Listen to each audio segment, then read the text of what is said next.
Hi, everybody. I'm Steve Main, back here with Brian Sanchez. Brian is a personal trainer at Fitness for 10 in Carson City, Nevada. Um, Thanks for being with us, Brian.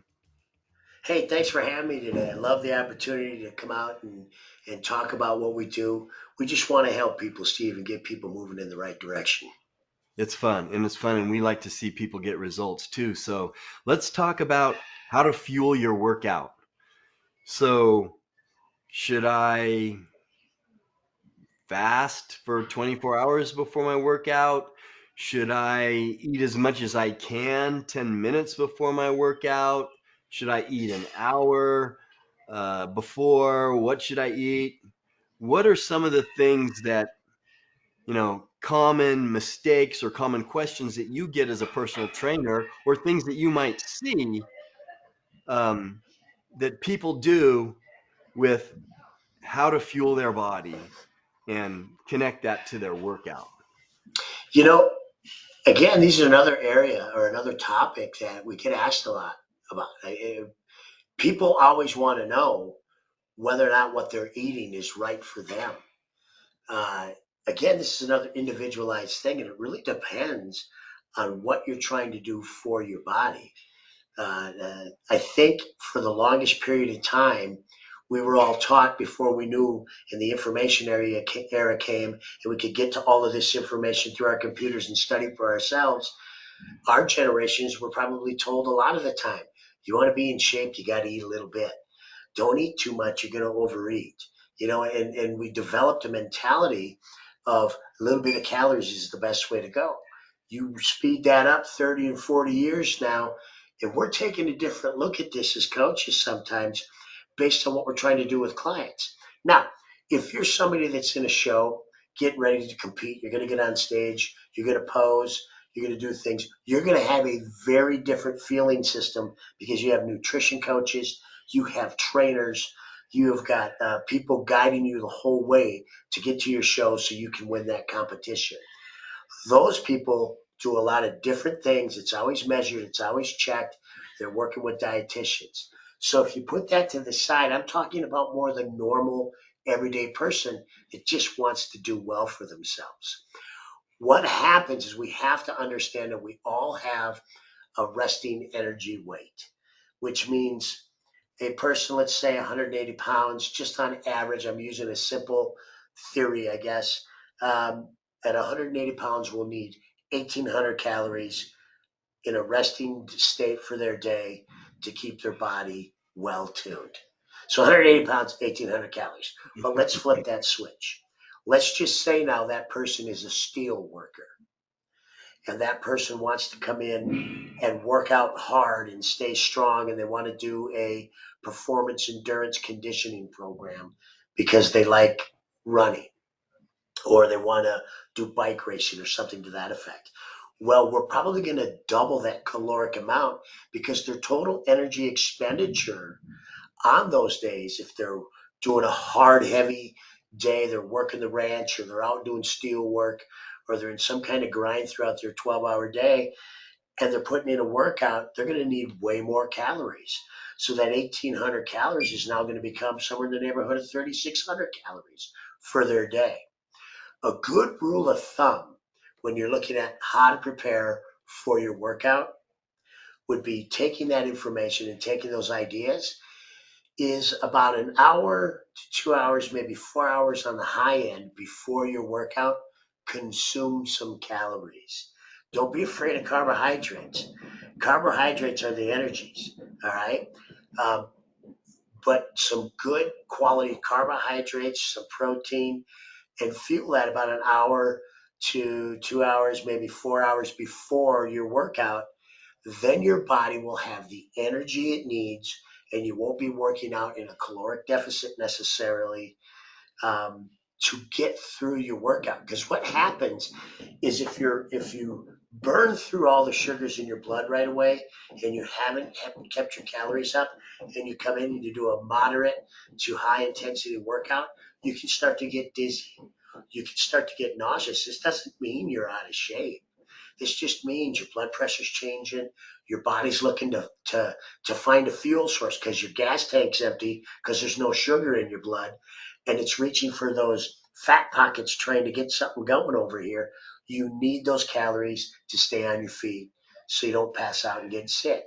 You hear a lot of people talking nowadays about fasted workouts. Well, hey, I get it. If that works out great for you, then good. Then this might work out for you, Steve. But I can tell you in a fasted situation, which I have tried just to see how it goes, about 30 minutes into my lifting, let's just say I'm doing chest press, about 30 minutes in, I'm done. I have no juice to push through. Now, a lot of it might be in my head where I just can't find it because I'm so used to eating in a different fashion. But that still causes me to not get through my entire workout. Where you, Steve, you might have experience where you can burn right through a fasted workout. You know, good points. And again, let me emphasize what we always emphasize. Everyone's different. Again, what's your age? What's your gender? And let me give you some examples where you can get away with more extreme, um, you know, more extreme sides on this. So let's say you have 50% body fat.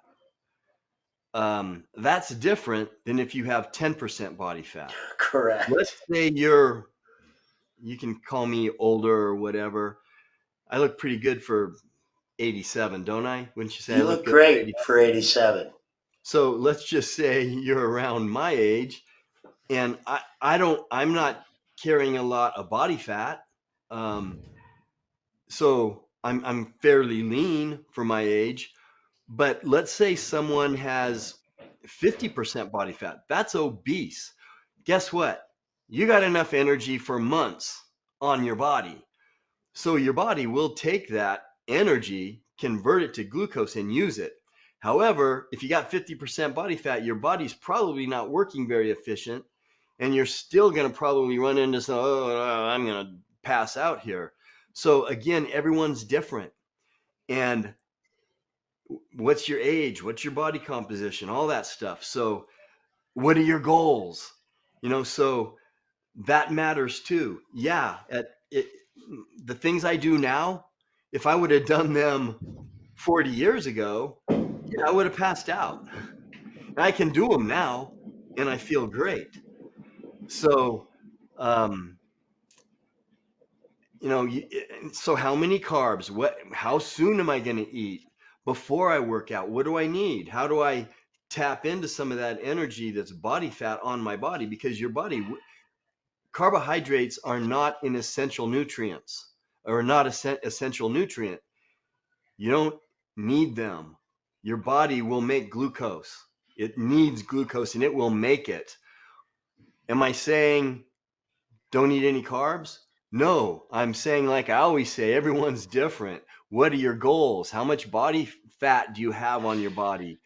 And those things matter when you're trying to address or calculate what Brian's talking about. How much should I eat? When should I eat? How many carbs and so on? What's my age? And you said, yeah, I can get away with things now that I could not get away with even 10 years or 15 years ago. I can get away with them now because my body's different.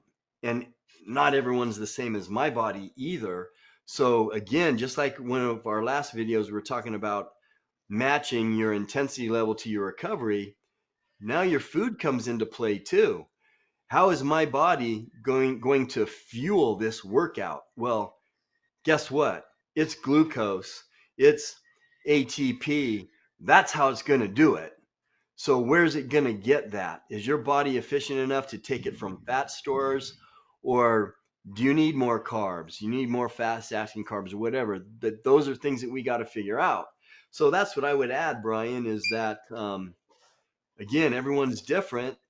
And at my age, I can get away with things that a 20-year-old definitely, a 20-year-old who's at 8%, they can't get away with what I get away with.